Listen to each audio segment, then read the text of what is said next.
Hello again, Fire and Emergency Services Instructor, Chapter 4, Instructional Materials and Equipment. Learning Objective 1. Describe the purposes and benefits of lesson plans. At the Instructor Level 1, we should teach from a prepared lesson plan that includes a list of any additional materials or equipment that may be needed to teach the lesson. Instructors need to understand the components of this prepared lesson plan and how to apply them to a training or classroom session. Also, instructors should be familiar with the equipment they may be required to use while teaching prepared lessons. This chapter discusses various materials that instructors will typically use in the classroom. Instructors should never walk into a classroom and begin teaching without some plan as to what they will do, where they will go with the information, and how they will get there.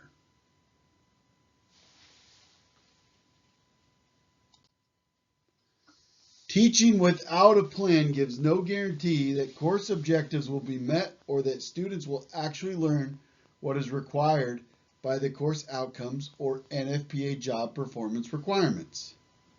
An instructor should know how to build a lesson plan and how to evaluate an existing lesson plan.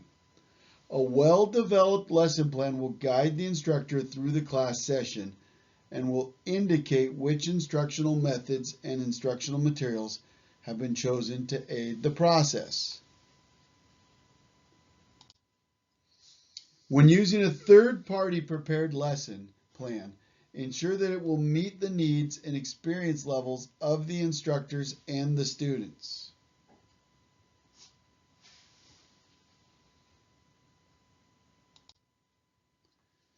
Benefits that lesson plans provide to students, instructors, and administrators include standardizing the instruction. This is enabling the instructors to provide the same information in a similar format each time the lesson is taught, makes teaching easier for everyone. For administrators, lesson uniformity also helps to ensure that the cadre of employees perform consistently and meet the requirements of the job. Next one is give a clear path for both instructors and the students to follow. Sequential, orderly instruction makes learning more interesting and meaningful. Number 3, helping create consistency for administrators when more than one instructor must teach from the lesson plans. For instructors, lesson plans standardize the sequence in which the content should or will be taught in the following ways. 1, we want to introduce the material. Guide the students through practical training evolutions to meet performance objectives. Guide students through a summary of the key learning objectives. We want to provide documentation for the training division and the organization's administration, which may include teaching or learning information, methods and activities, and time frames for lessons. The amount and type of materials, equipment, and other resources needed to teach the lesson, which in turn provides justification for budget requests involving material and equipment purchases. Information for department organizational accreditation by third-party agencies. Providing a document for developing test and evaluation requirements in order to, 1, establish the testing criteria, show the material that was taught based on the objectives, verify that the information presented is appropriate for testing.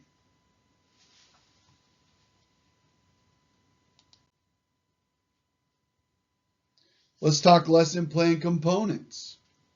You can see here in our slide in the blocks. This consists of the job or the topic, the prerequisites. Was there certain courses or knowledge that had to be attained before you were eligible to take this course. Time frame, references, level of instruction, and most importantly, learning objectives.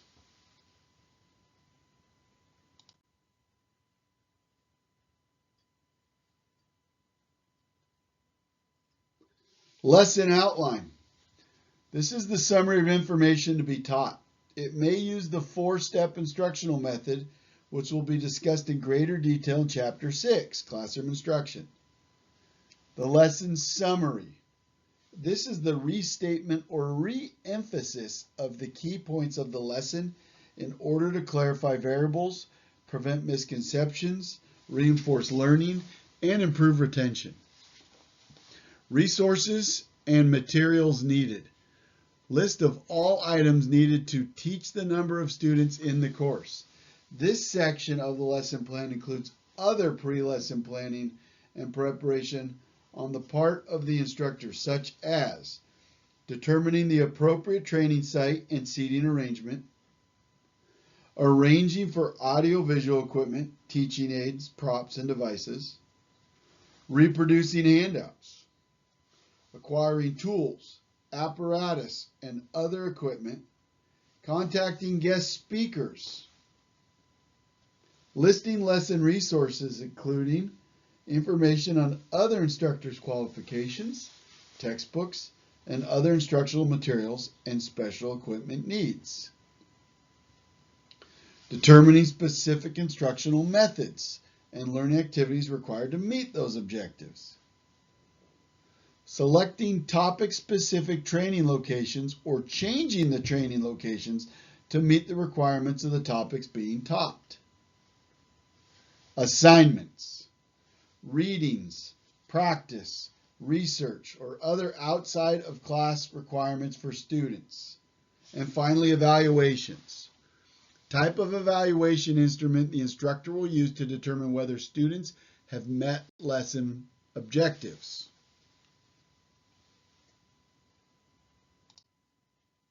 Lesson outlines and learning objectives. Level 1 instructors are normally provided a prepared lesson plan to guide instruction.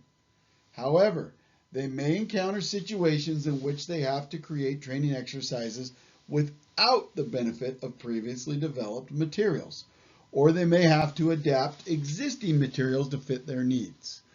In these situations, instructors should realize that they do not need to produce formal lesson plans and curriculum like certified level 2 and 3 instructors.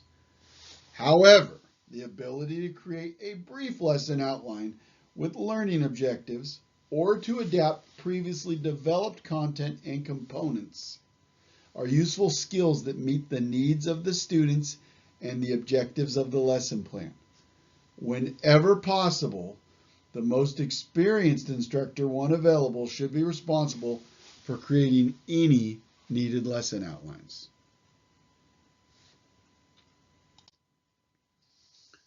When writing a basic lesson outline, the instructor should first consider the intended outcome of the lesson.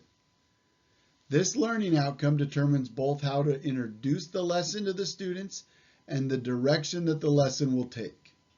Learning objectives are the steps an instructor needs to follow in order to reach the learning outcome.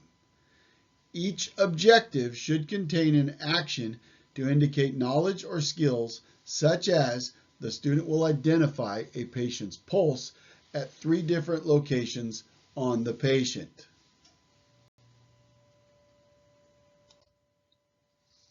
A lesson outline is useful when training must continue but not be offered as part of a larger course curriculum or at a formal training facility. When creating the outline, the instructor should begin with the learning objectives, then consider, in sequence, what points or steps should be followed to guide students towards meeting the objectives.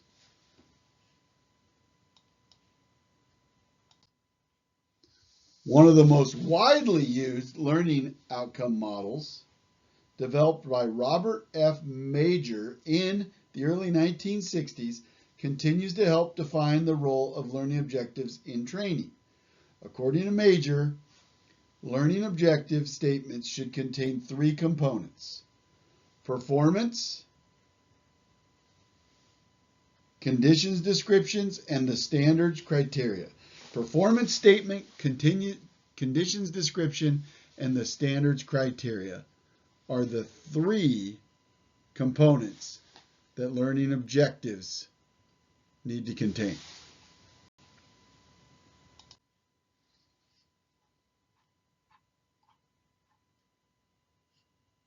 The performance or behavior statement identifies what the student is expected to do. The behavior must be stated in observable terms and include a clear action verb such as recall, identify, list, label, describe, or state. An example: learning objective. Describe the safety precautions used when ventilating a pitched roof with a power saw. Example of cognitive performance behavior. The student lists the safety precautions for ventilating a roof. The conditions description describes the situation, tools, or materials required for a student to perform a specific action or behavior. Example: learning objective. Give an adult cardiopulmonary resuscitation training mannequin administer CPR. Condition: the CPR training mannequin must be accessible for the performance of administering CPR. The psychomotor performance behavior. The student will accurately perform CPR. The standards criteria state the acceptable level of student performance. Standards provide measurable criteria for evaluating student performance and may include a statement about the degree of required accuracy or a time limit for completion. An example: learning objective. Given photos of extrication tools, identify or label 90% of the tools accurately. Criterion: the standard requires 90% accuracy.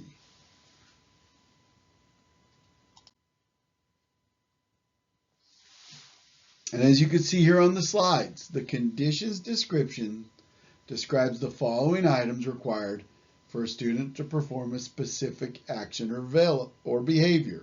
We need a situation, so we make a situation on the testing ground. We give the tools, we identify the tools and the materials.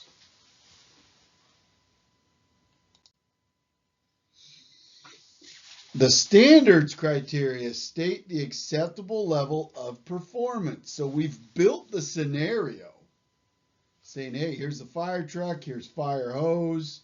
Now we need you to do all of these elements to go put out the fire. Now, the standards criteria state the acceptable level of student performance, which potentially would say you need to successfully deploy an 1 3/4 attack line, hose line, and simulate putting out a Class A fire within 120 seconds. The standards provide measurable criteria for evaluating student performance and may include a statement about the degree of required accuracy or a time limit for completion. Continuing on. Brief learning objectives generally describe what performance is required. You're going to look at your job sheets on any test you've done in your fire service career and see that it is exactly laid out like this. We as instructors should really need to follow careful sequence of information while teaching from the lesson outline. Okay, here's a note. Because the NFPA standards are written in the JPR format, this manual will frequently use the term JPR when discussing learning and objectives. However, instructors and students should be aware that not all emergency services, such as emergency medical service fields, utilize the JPR format for their objectives.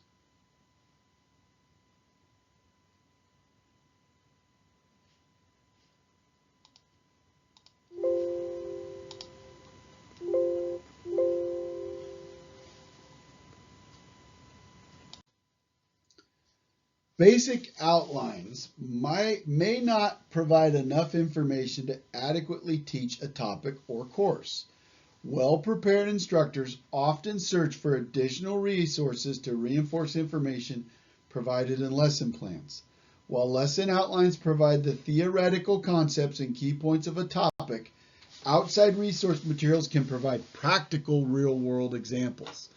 Some of the more common resources for fire and emergency instructors include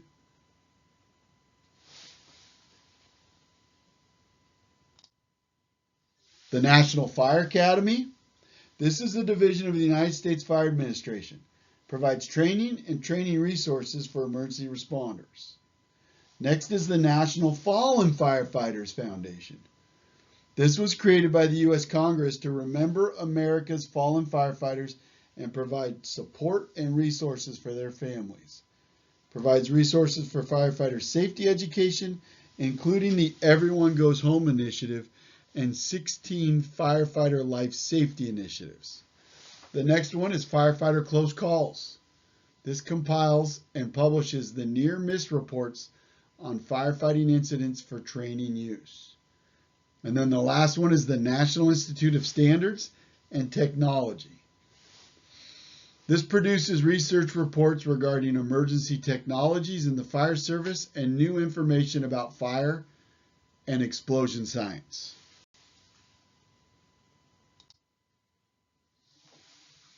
The National Institute for Occupational Safety and Health.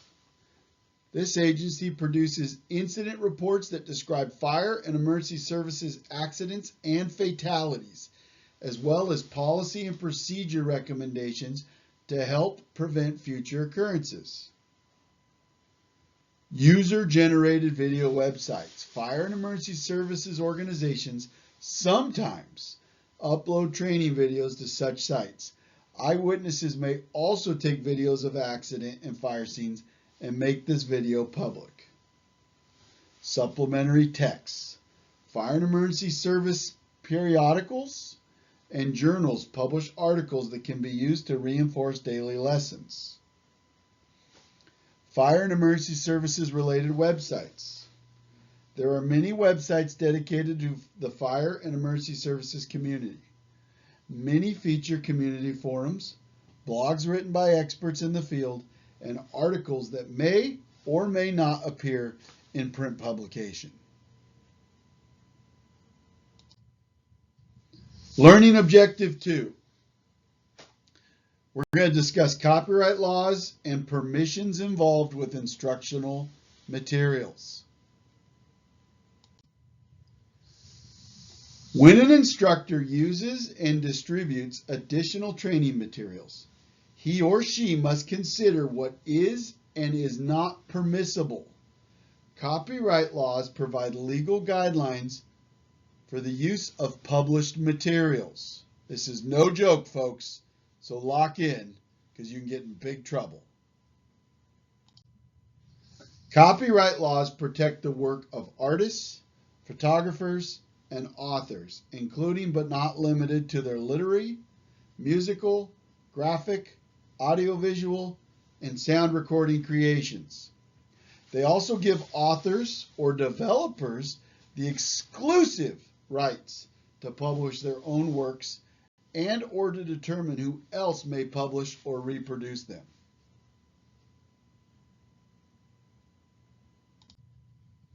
Since the Copyright Act of 1976 was passed, the majority of U.S. copyright laws are federal statute and include the following provisions. All works published in the U.S. before 1923 are considered public domain. That means anybody can use them at any time, no restrictions. Works published between 1923 and 1977 are protected for 95 years from the date of publication. Almost 100 years.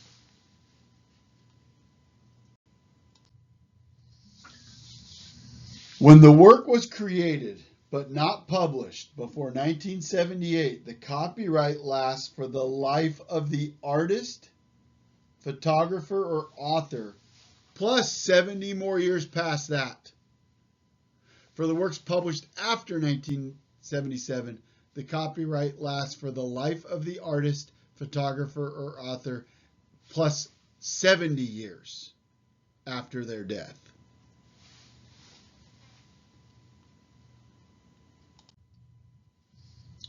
Another note, a copyright holder can renew the copyright on material that he or she owns. Always check the status of the material in question's copyright, even if its age is old enough for public domain, because somebody may have renewed the copyright. Unauthorized use of copyrighted materials is considered infringement of the rights of artists, photographers, or authors.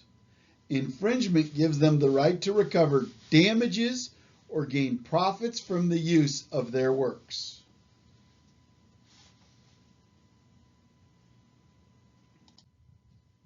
Copyright laws may even apply to different parts of a single work. Instructors need to be aware that there may be copyrighted sections which they do not have permission to reproduce within public domain materials. For instance, the National Fire Academy gains copyright permission to use certain materials in their courses. While the course materials are in the public domain, copyrighted portions of those course materials are not. Only the National Fire Academy has gained permission to use them.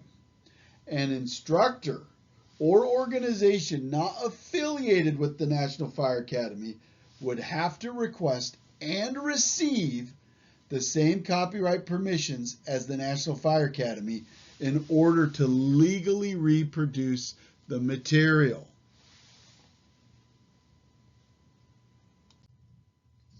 Instructors and students often copy materials from texts, journals, periodicals, and the internet for use in class. Whether this replication counts as copyright infringement depends on how the material is used. Section 107 of the Copyright Act offers a statutory structure for fair use and lists the limitations on exclusive rights. A few of the fair use guidelines are as follows. 1. Instructors may make single copies of the following for scholarly research or when preparing to teach a class: chapter from a book, article from a periodical, newspaper, or the internet.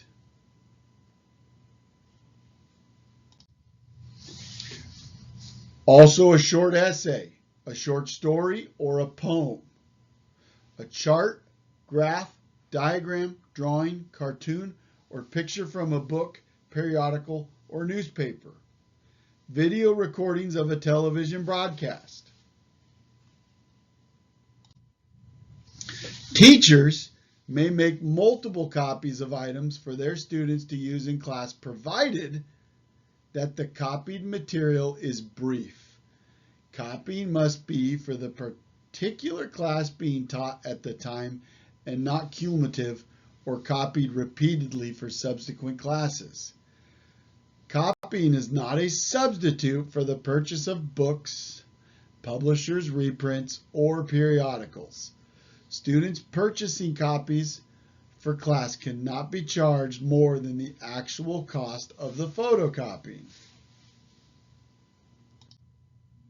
Instructors must properly cite any sources they use and familiarize themselves with the applicable copyright laws regarding copying print, audio, video, or electronic materials they plan to use in class. Copyright laws that apply to the internet or to digitally reproduced material are constantly evolving, and instructors must monitor those changes. Many instructors are tempted to search the internet for supplementary material and reproduce that material for classroom use. They may assume that all material on the internet is public domain, free for anyone to use regardless of copyright. However, materials on the internet may be copyrighted even without notice. The rules of fair use apply to such materials, as do the copyright laws governing printed materials. Instructors may use photographs and video recordings taken at emergency incidents to add relevance and impact to a class session. However, when selecting materials for this use, instructors must be careful to guard the privacy of the individuals or victims involved in the incident. Invasion of privacy is the wrongful intrusion into a person's private activities by the government or other individuals.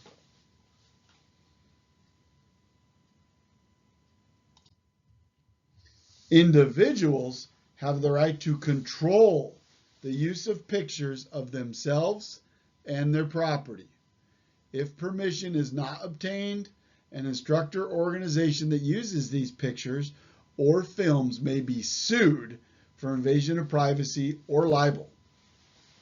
The legality and success of lawsuits to protect the rights of privacy depend on several factors, such as locations and subjects where the photograph or film video was made and who was photographed or recorded needs to be documented. Events that are newsworthy and photographed or recorded for public interest take precedent over the right of privacy. Details. Using photographs or recordings a month after an incident has lost its public relevance and is no longer newsworthy steps over the line of privacy.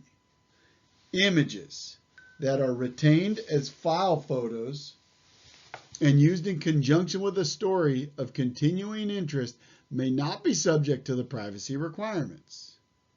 Taking photographs or video audio recording is allowed when the setting is a public place rather than an individual's private residence. The law allows for photographing and videotaping famous individuals who are seen in public.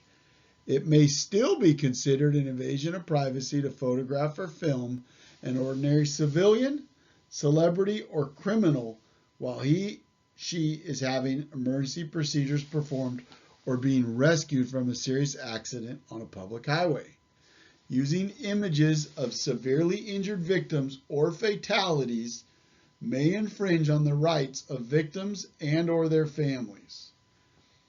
Avoid making and using images of minors. Should this be unavoidable, confirm and document all permissions and applications.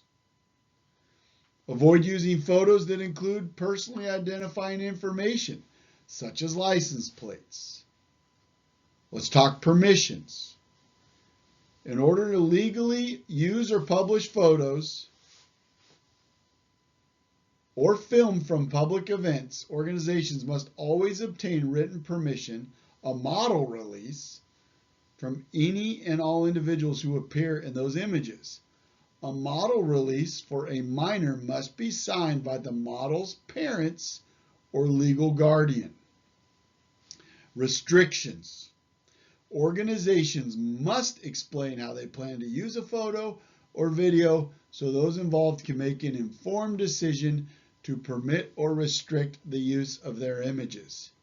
Educational and training organizations must also obtain model releases from any student they photo or videotape for training sessions, departmental or organizational websites, closed circuit or public broadcasts of organizational sponsored television programs. The rights of the individuals. Individuals may ask to preview photos or recordings before they are used. They may also require anonymity while showing the photograph or recording, which the organization may accomplish by blocking. Note, Additional limitations are placed on the length of time that a copy of an on-air broadcast can be retained and used. The producer of the material grants permission to record a broadcast and determines how long it may be used. Okay, on to learning objective 3. We're going to describe the variety of teaching aids and instructional technology tools that an instructor may use in the learning environment. Regardless of the type of instruction, teaching aids and instructional technology tools are integral to engaging student interest and encouraging active learning. The availability of teaching aid depends on the organization's needs, budget, and facilities. The following guidelines can help instructors use a variety of teaching aids more effectively. They can illustrate a single concept or idea in each teaching aid in order to avoid overload of too many concepts in a single aid. They can introduce audio-visual teaching aids just before presenting them. They can display individual steps in the sequence of an operation, because displaying them all at once can be confusing. After introducing all the steps individually, instructors can display them together so students can see how they are related to each other and how they flow. Let's avoid using multiple teaching aids simultaneously, except when their use has been carefully considered and strategically integrated into the lesson plan. Apply teaching aids in ways that emphasize the message, not the equipment. Maintain eye contact with students when using a visual aid. Let's ensure all students can see the visual teaching aids. Let's ensure that all students in the presentation room can hear audio teaching aid devices clearly. Display projected or non-projected visual teaching aids above the eye level of seated students so that everybody can see them. If we're below eye level, some will see, some will not. Popular and easy to use non-projected teaching aids include the following: marker boards and easel pads, illustration or diagram displays, duplicated materials, models, audio recordings, casualty simulations. Non-projected teaching aids offer several significant advantages over projected aids. For example, non-projected teaching aids do not depend on high levels of technology or technical skill. As a result, they're easier to use and less likely to malfunction during presentations. Generally, non-projection type equipment is more economical, simple to use, and easy to maintain. The easiest, most frequently used, and most versatile non-projection type equipment is a marker board. Dry erase boards and easel pads can be fixed, mounted to a wall, or moved on wheels or stands. Some portable types can be folded to a compact style for travel. Instructors use marker boards for numerous instructional activities and rely on them for backup when more technical or complex classroom equipment fails. While marker boards are considered low-tech, portable, versatile instructional materials and equipment, they possess the following limitations. 1, they require consumable writing utensils. 2, they emit an odor that some may find offensive. 3, they present visual difficulty for some students. And 4, they require continued cleaning. Instructors may also find that easel pads can be difficult to write on.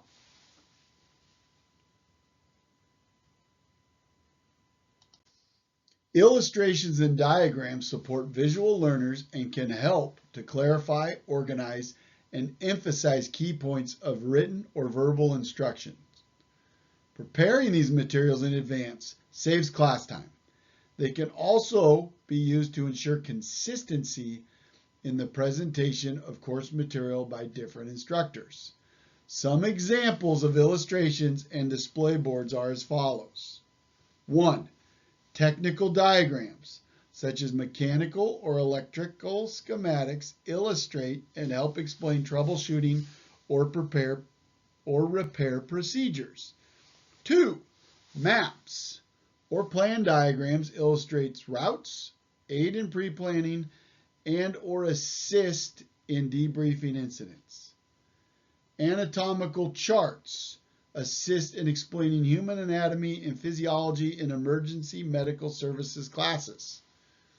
Flowcharts help explain processes or procedures. Data charts, such as pie charts or bar graphs, illustrate common causes of injury, response types, or other statistical data. Photographs of incident scenes are invaluable in illustrating proper procedures. Photos, illustrations, charts, and diagrams can be mounted or created on poster board. Maps may be mounted on rollers or hung flat from clips on marker boards. Easels may also be used to support mounted illustrations.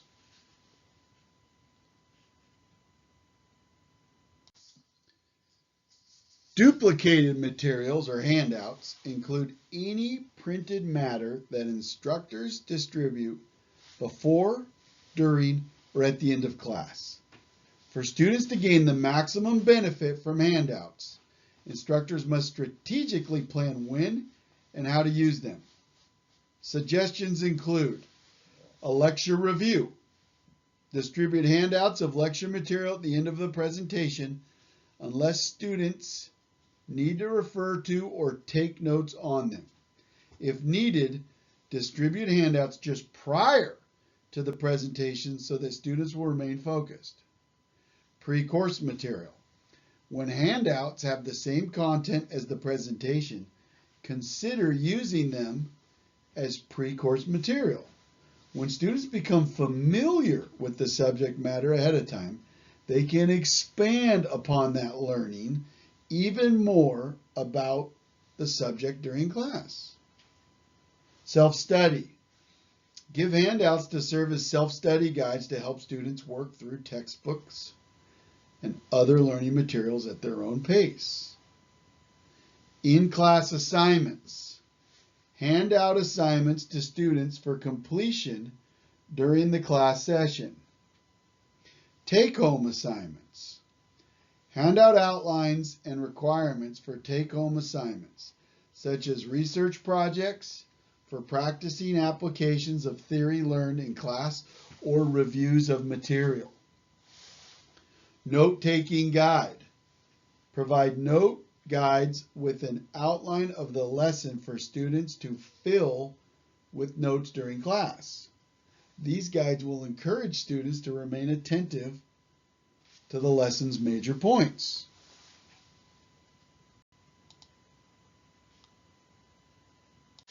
Here's a caution.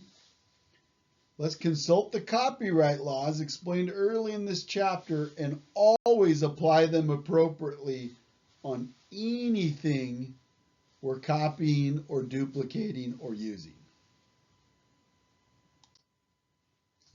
A model is an excellent tool for illustrating mechanical or spatial concepts. Students can clearly observe the types of relationships between parts of a model as they watch it function or manipulate it. Instructors can obtain or construct many types of models at low cost, but some types, depending on their size and complexity, require a large investment of time and money. Examples of models that are used as teaching aids include tabletop miniatures. These tabletop models show a real or improvised city or building layout, allowing participants to enact a simulated incident in compressed time. Such models may allow for video monitoring from other location, simulated fires, and changing scenarios. The next is a cutaway model. These models of equipment encountered during responses are of great value when students are learning the inner workings of mechanical systems, such as valves or fire pumps. Instructors can often obtain cutaways at little or no cost by dismantling obsolete or surplus equipment. Some manufacturers may also have cutaway training models available for your use. Anatomical models. These are models of human physiological systems and structures that are available in 3 dimensions. Some which have cutaway or take-apart features. These models benefit students who are developing EMS skills and knowledge. Such areas as the mechanisms of internal injuries. A life-size or even small-scale skeleton is also a good anatomical model. Anatomical models are different from mannequins in that they represent a specific system or function. Mannequins are discussed later in this chapter. Replicas or miniatures. Replicas can demonstrate how actual equipment or devices are used. For example, replica cribbing and shoring assemblies may be based on actual designs using stated equipment and resources.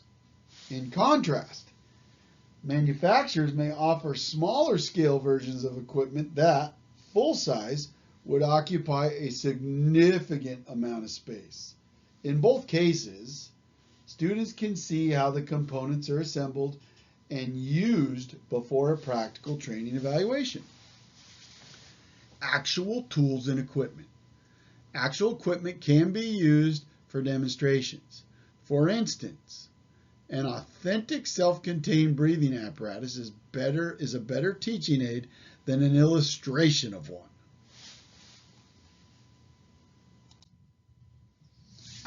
To add a level of authenticity and practicality to lessons, instructors may wish to include sounds that relate to the lesson. Examples of sounds that can be played for use in the classroom include engine and pump sounds. This is to familiarize our students with normal operation and problem identification, such as pump cavitation. Dispatch radio traffic. We use this to highlight good practices in telecommunicator training or post-incident critique. Heart, breathing, or blood pressure sounds for EMS training. We use this to acquaint the student with physical conditions and body functions of victims in the field. Instructors may create their own digital audio recordings of these sounds. Digital files are also easy to transfer to a student's personal electronic device or computer for listening outside of class, provided the use of the material does not infringe upon copyright. We must ensure that it does not infringe upon the copyright. Using projected teaching aids such as computer-generated slide computer-generated slide presentations is standard practice in today's fire and emergency services. Projected teaching aids are electronically displayed on a screen. They offer many advantages for classroom presentation, including vivid, multicolored images that are visible to a large audience. Most educational materials provided to Level 1 instructors come with projected teaching aids, such as computer-generated slides, photographs, or training videos.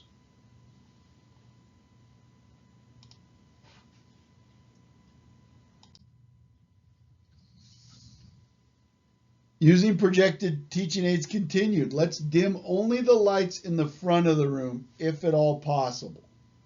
And always have a backup plan in case projection equipment fails.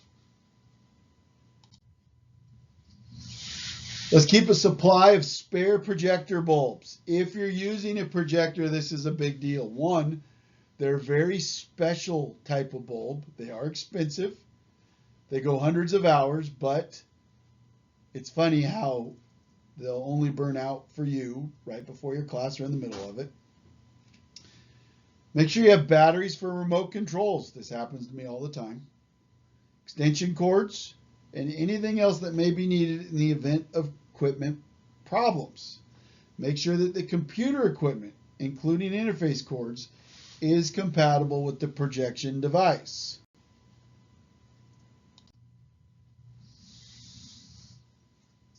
Projected teaching aid disadvantages. Cost is a disadvantage. Things are expensive. Upkeep, meaning the maintenance on those things, sometimes will discourage the purchase of them. Technological updates. Immobility. Immobility could be, hey, this thing is so big, it's got to stay right here, and it's not very convenient or effective. Necessity of a clean environment. There are certain things, for example, if it was in a truck bay and it can't be exposed to diesel, well, that's a problem because our trucks create diesel vapor. Here's a note. When developing projected teaching aids, the instructor should take into account the visual learning issues of their students. For example, some students have contrast or color issues when looking at a PowerPoint slide or website. Now, our folks need to identify that. Clint needs to say, hey, I'm colorblind, and we'll do what we can to assist or accommodate Clint. Okay, let's talk multimedia projectors and large screen images. These are the go-to now today in fire and emergency services.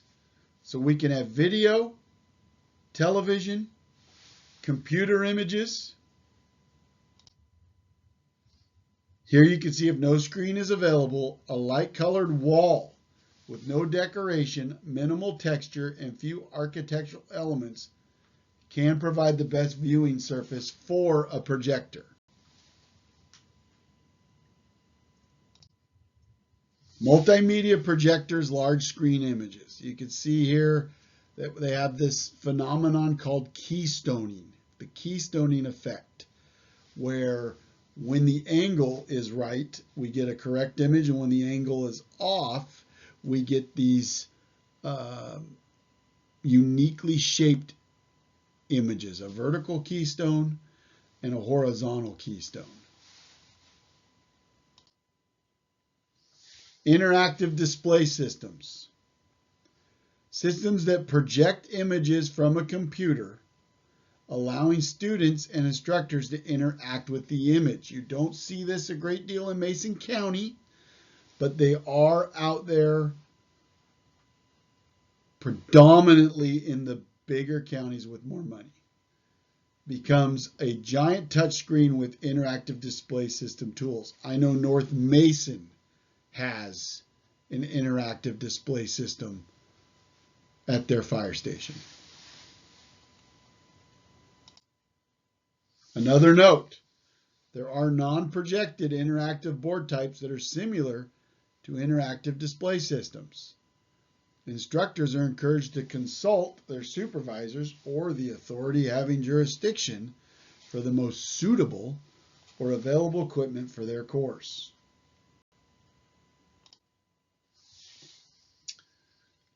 The visual presenter document camera consists of a small video camera mounted vertically over a tabletop platform. You don't see a lot of them anymore, but they're still out there. Adjustable light units are mounted on either side of the platform. The platform also contains a light source to provide backlighting for transparencies. Some models may be portable. Back in the day, they were called overhead projectors. That you would put what you wanted on it. It had a mirror and it went up and shot it up on the screen. Like I said, they're still out there, but there's not a lot of them. Video presentations. Television has had a tremendous impact as a teaching aid device. Distance learning programs broadcast on community access channels via cable, satellite, or closed circuit have provided instruction to large student audiences over vast distances. State authorities, post-secondary institutions, or any organization wishing to reach a diverse group of students have also made effective use of televised lessons. Video recordings, initially created and marketed for televised learning, address a tremendous variety of fire and emergency services subjects. Many older videos, as well as a wealth of new training material, are now available online. Many organizations also provide high-quality in-house training videos on their websites. When using a video presentation in class, instructors should observe the following guidelines. 1. Always preview a video privately before showing it publicly. Emphasize key learning points, objectives before showing the video. And when showing only a portion of a recording, cue the video to the desired location in advance so that the students aren't watching you try to find it for 5 minutes. Let's not attempt to talk over the soundtrack. To discuss a particular point, pause the video. The video must continue in order to illustrate the point, then mute the sound.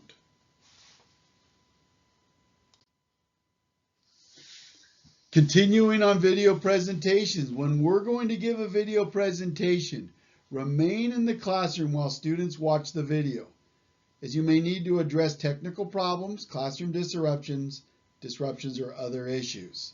If you walk out, when the cat's away, the mice will play, guaranteed. Break up a long video presentation with instructor-class interaction or practical evolutions. A video presentation should not take more than half of the class time. And review key learning points, objectives after viewing a video.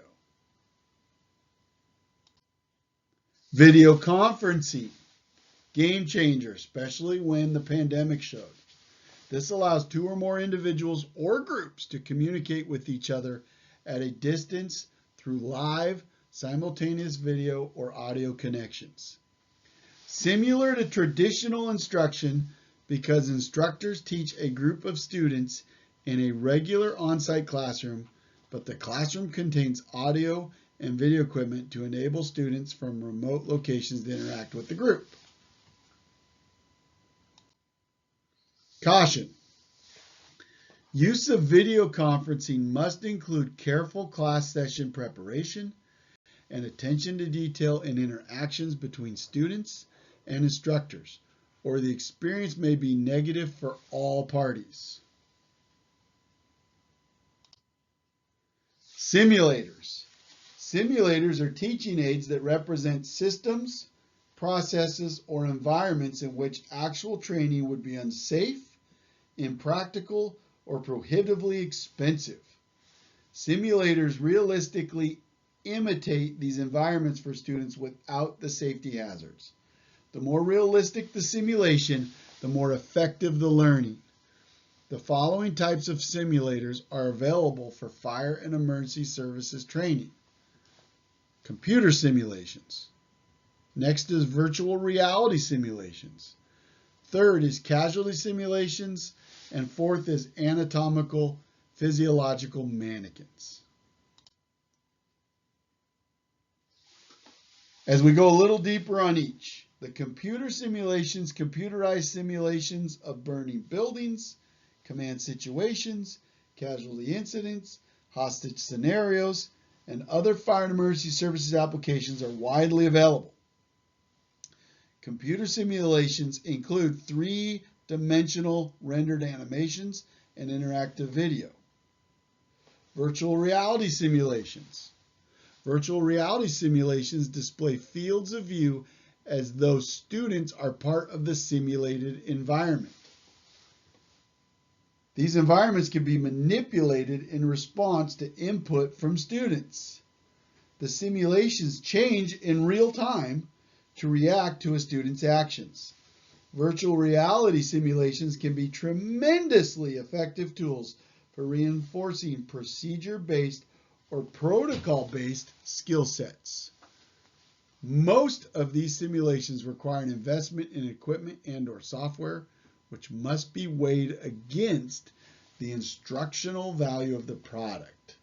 Many simulations have built-in study materials and self-tests.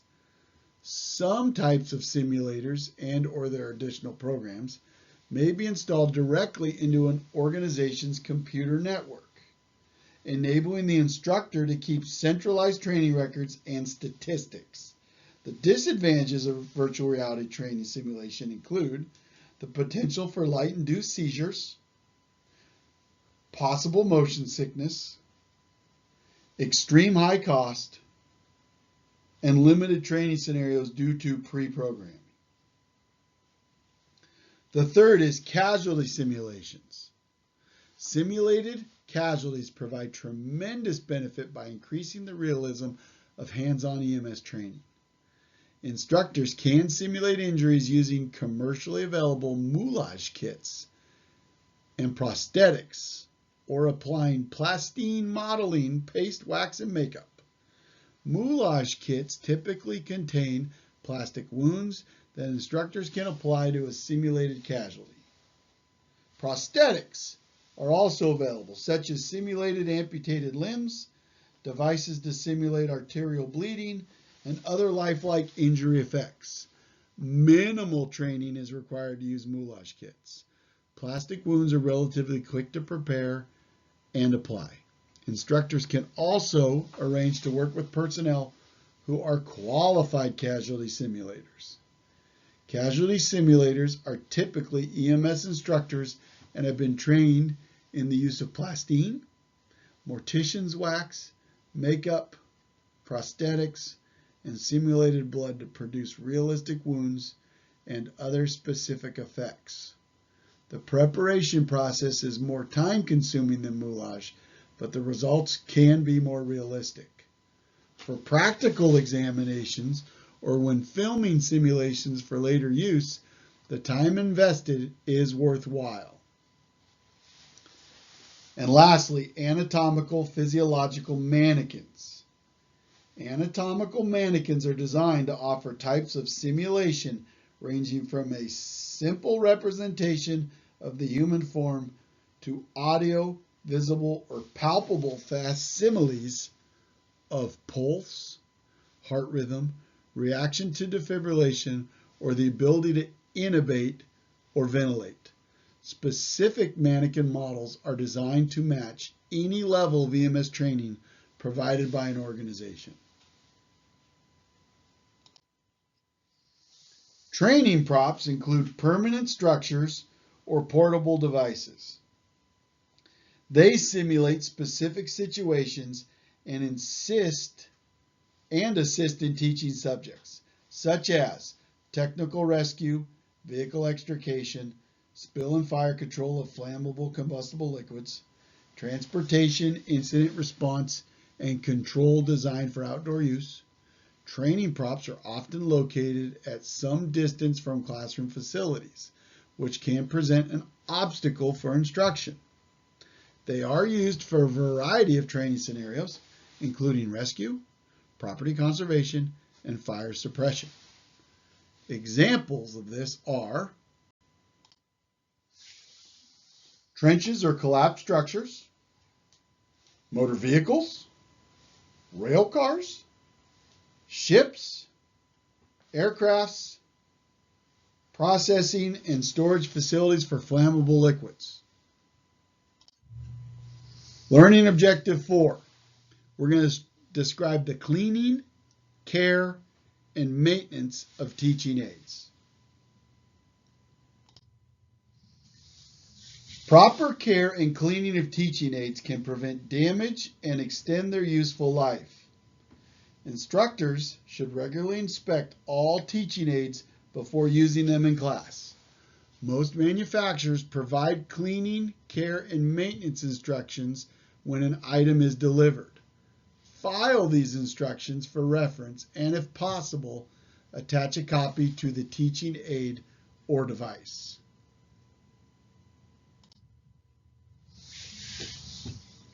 Keeping teaching aids and instructional technology, tools, devices, models, and equipment clean is a fairly simple process.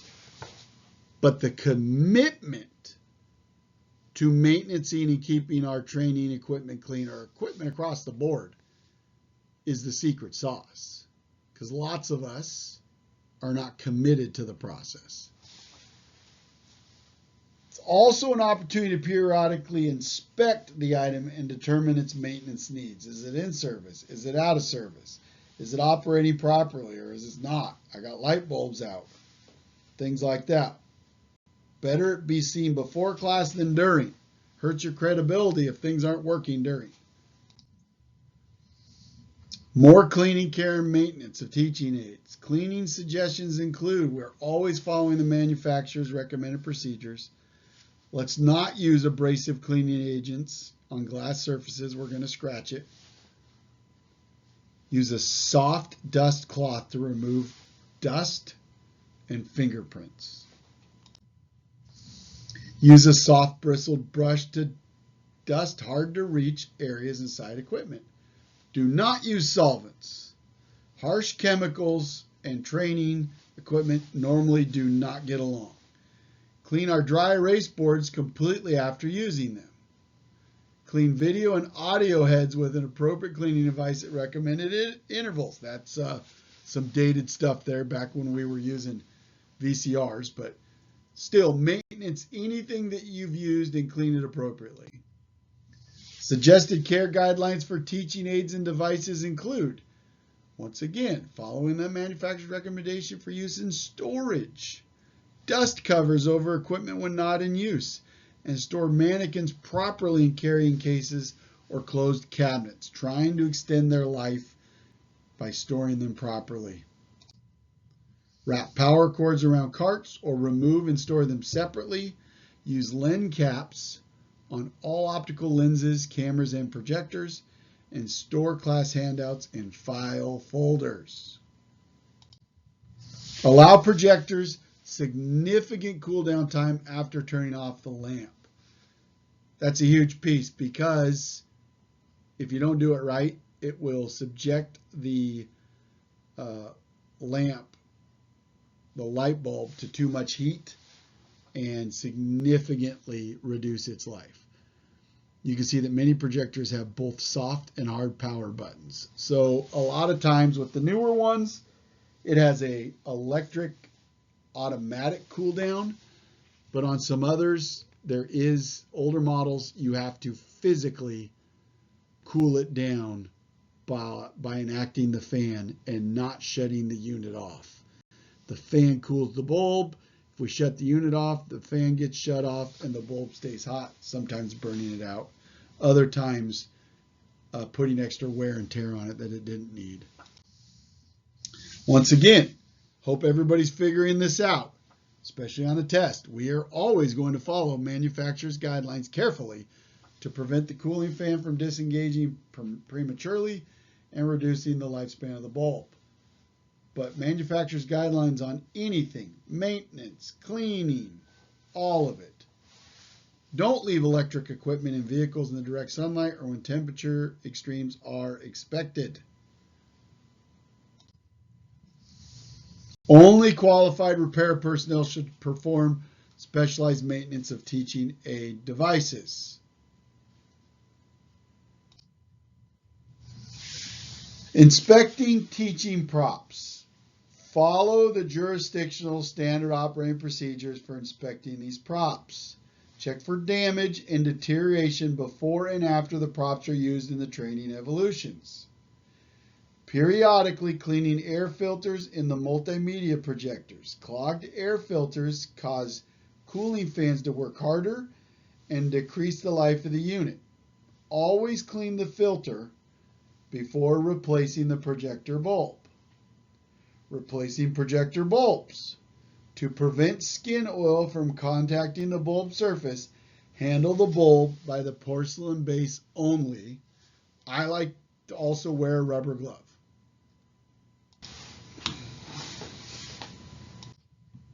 Learning objective 5. We're going to summarize the benefits of using teaching aids and props in the learning environment.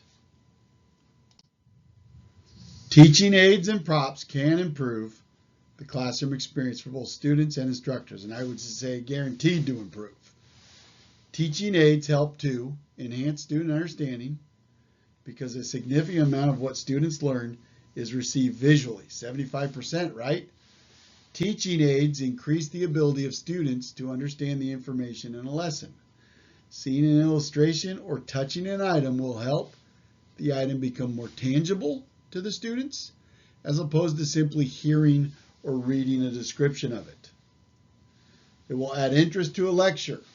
The additional visual or tactile stimulation provided by teaching aids adds variety to a boring Clint Volk lecture.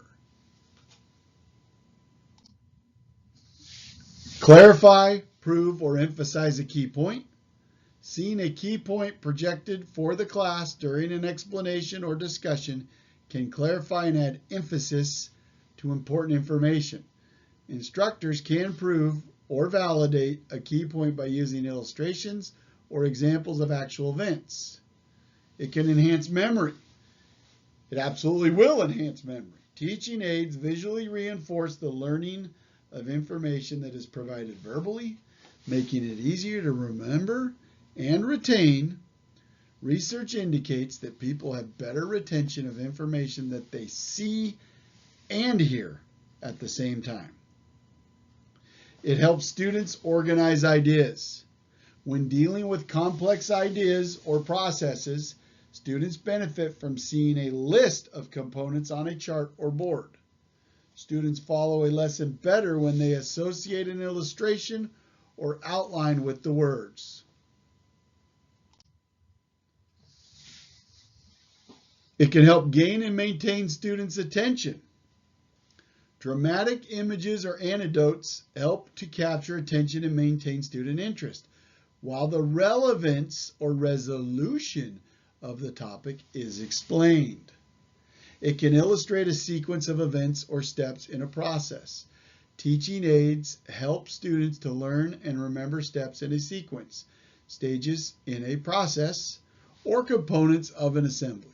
They are especially helpful when a sequence cannot be easily explained, like the circulation of blood in the body. It can also save lecture time. Students can process more information when visual aids supplement a lecture. Less lecture time can make training more active and efficient. Speaking of, end of lecture. So nice work on getting through chapter 4 here. You've got all the information. Keep it up. Let me know if you need any support on any level. So I will see you for chapter 5 here shortly.